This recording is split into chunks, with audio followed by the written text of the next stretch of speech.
Title: Dive Down Deep, the epic and risky hunt for the vanished Titanic subtitan. TLDR, the underwater sightseeing gig for the Titanic shipwreck just took an alarming twist. The subtitan has disappeared, sparking a frenzied international rescue effort. 5 people were on board, and their oxygen supply won't last forever. Risky adventure? Or a trip too far? Let's dive into the details, no pun intended. Buckle up, ocean thrill seekers, because the North Atlantic just became the scene of an intense rescue mission. What began as an adventure tour to the depths of the Titanic's wreckage turned into a real-life underwater thriller.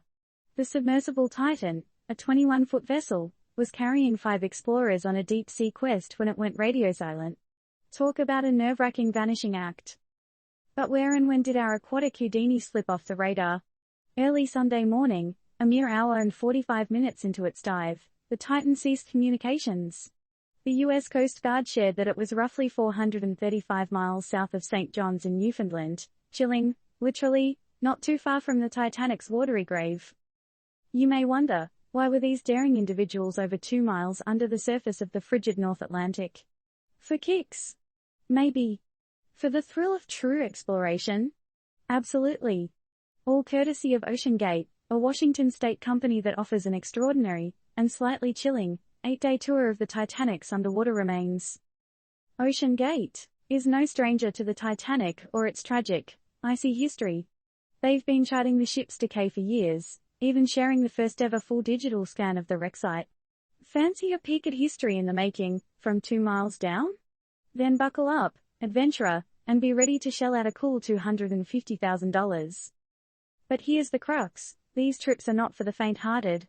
Just ask Mike Rice, a Titanic veteran of 2022, who says it's more exploration than tourism. And boy, do they prep you for the risks. But who could foresee the Titan's disappearance, right? So, we've got a missing sub, 5 lives in the balance, and oxygen that's ticking down. And while everyone waits with bated breath, we have to ask, is the adrenaline rush of this undersea voyage worth the risk, given our current predicament? Remember, deep-sea exploration is a challenge not only to our technology but also to our courage and decision-making. What say you, fellow adventurers? Are we pushing the envelope too far, or is this just the cost of human curiosity and the quest for knowledge? Disclaimer: this news story is meant to inform and entertain. It is not providing investment, legal, or safety advice. All actions and decisions taken are at your own risk, and Turned Up News does not assume any liability for such actions.